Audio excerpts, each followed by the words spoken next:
Hello friends, मैं रिया यादव स्वागत करती हूँ आप ही का अपना चैनल पूर्वांचल स्टडी प्लेटफॉर्म पे। तो आज हम केमिस्ट्री का वो चैप्टर देखते हैं, केमिकल बॉन्डिंग, जो कि हम देख रहे थे। पहले से हमने कुछ टॉपिक कवर्स कर लिए हैं। आज हम देखते हैं वैलेंसी के बारे में। तो वैलेंसी क्या होती है? Combining capacity of atom is called valency. यानी जो कंबाइनिंग कैपेसिटी होती है एटम की, उसकी हम वैलेंसी कहते हैं। एक कोवैलेंसी होती है, एक इलेक्ट्रोवैलेंसी। इलेक्ट्रोवैलेंसी को हम आयनिक बॉन्ड कहते हैं, और कोवैलेंसी जो कि हमारे कोवैलेंट कंपाउंड के लिए, और इलेक्ट्रोवैलेंसी यानी कि जो आयनिक बॉन्ड है वो आयनिक कंपाउंड के लिए है। जैसे कि कोवैलेंट, फर्स्ट ऑफ ऑल हम देखते हैं कोवैलेंट बॉन्ड कहते हैं। Covalent bond bond form by the equal sharing of electron, यानी कि वो बॉन्ड जो कि इलेक्ट्रॉन के इक्वल शेयरिंग से बनते हैं उसको हम कोवैलेंट बॉन्ड बोलते हैं। और कोवैलेंसी क्या होता है? Total number of covalent bond, यानी कि pi and sigma formed by an atom in a molecule. यानी जो टोटल नंबर होते हैं कोवैलेंट बॉन्ड के, यानी कि सिग्मा और पाई, वो मॉलिक्यूल में एटम की तरह बनते हैं मॉलिक्यूल में। जैसे कि नोट में क्या है, जो maximum covalency of second of period element can not be more than 4 due to absence of D orbital.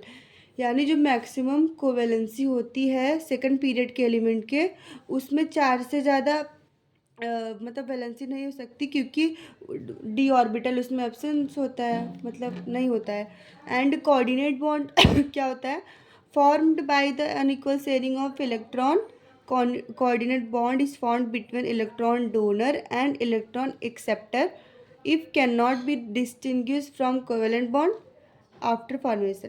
यानी कि ये उसमें कोवेलेंट में हमने देखा कि इक्वल शेयरिंग ऑफ इलेक्ट्रॉन से बॉन्ड बन रहे थे, और इसमें क्या होता है? अनइक्वल शेयरिंग ऑफ इलेक्ट्रॉन से बॉन्ड का फॉर्मेशन होता है। और ये बॉन्ड जो है इलेक्ट्रॉन डोनर और इलेक्ट्रॉन एक्सेप्टर के बीच में बनता है। इफ़ कैन नॉट बी, ये अगर डिस्टिंग्विश नहीं होगा फॉर्म कोवेलेंट बॉन्ड के आप फॉर्मेशन के बाद, मतलब कि। और जैसे कि एक होता है कि क्या एग्जिस्ट कर रहा है, और फिर एक होता है कि जो एग्जिस्ट नहीं कर रहा है, यानी कि एग्जिस्टिंग और नॉन एग्जिस्टिंग। एग्जिस्टिंग क्या है? BF3, AlF6, CCl4, NCl3, PCl5, ClF2। और ये क्या है जो non existing? BF6, CCl6O and F can not B so four covalency. और O और F भी है ना, जो एग्जिस्ट नहीं कर रहा है। एंड जैसे कि इसमें एक एग्जांपल देखिए, कोवेलेंसी ऑफ बी, यानी जो कोवेलेंसी ऑफ बोरॉन, यानी कि जैसे इसका 1s2 2s2 2p1 है, तो वैलेंस सेल में इसका क्या होगा? इधर 2s है तो इधर एक इलेक्ट्रॉन अगर 2s और 2p में, फिर उसके बाद इलेक्ट्रॉन मतलब ये ग्राउंड स्टेट है और ये एग्जिस्टिंग, तो नॉर्मल कोवेलेंसी इसकी होगी 3। कैन बी सो फोर के मतलब क्या जो बोरॉन है वो 4 कोवेलेंसी दिखा सकती है, तो हम यही देख रहे हैं। तो जैसे कि एक इधर हमारा जो इलेक्ट्रॉन था, फिर 2 इधर। तो इलेक्ट्रॉन डोनर स्पेसीज में जो 2 इलेक्ट्रॉन है, ये एक सिंपल कोवेलेंट बॉन्ड बना रहा है। तो 1 हमारा सिग्मा कोऑर्डिनेट है, फिर हमारा हो गया BF4, जिससे हम ये मतलब पता लग गया हमें कि जो बी है वो हमारा 4 कोवेलेंसी दिखा सकता है।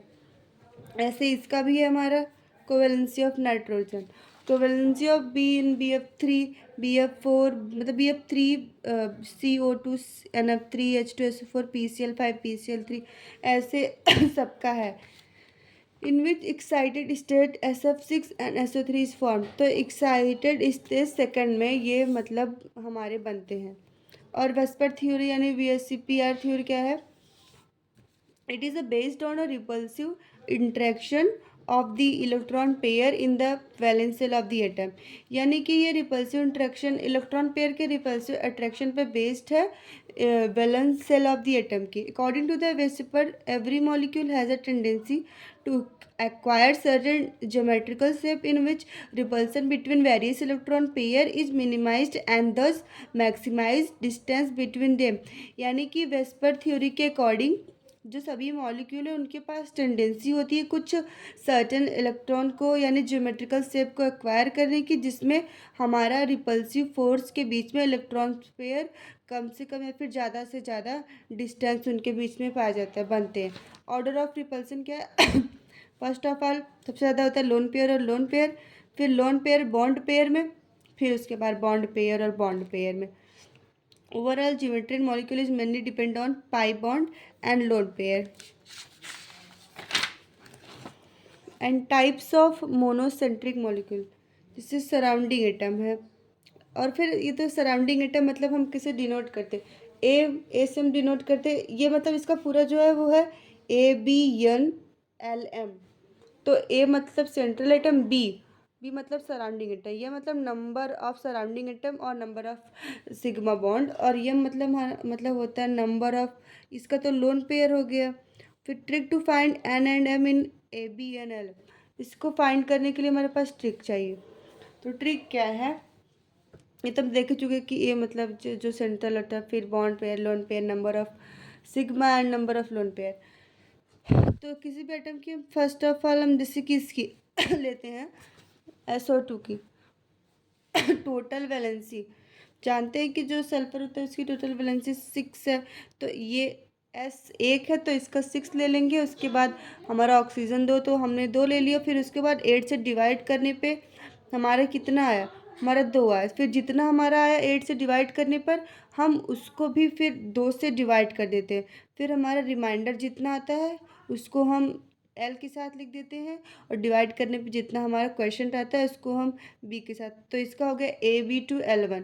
AB2L1 का मतलब होता है कि इसमें बेंट और V शेप पाया जाता है। SO3 में भी ऐसे 3 ऑक्सीजन है तो 3 6 + 6 मतलब इसकी जो भी वैलेंसी है, और S की तो एक ही है। 24/8 क्वेश्चन 3 आया, रिमाइंडर हमारा 0 है तो AB3L0 0 है तो हम 0 ही लिखेंगे, ऐसी बात है। फिर ये हमारा हो गया टी प्लेनर शेप का हमारा हो गया। तो यही ट्रिक है हमारी फाइंड करने की। तो आज हम इतना ही देखते हैं।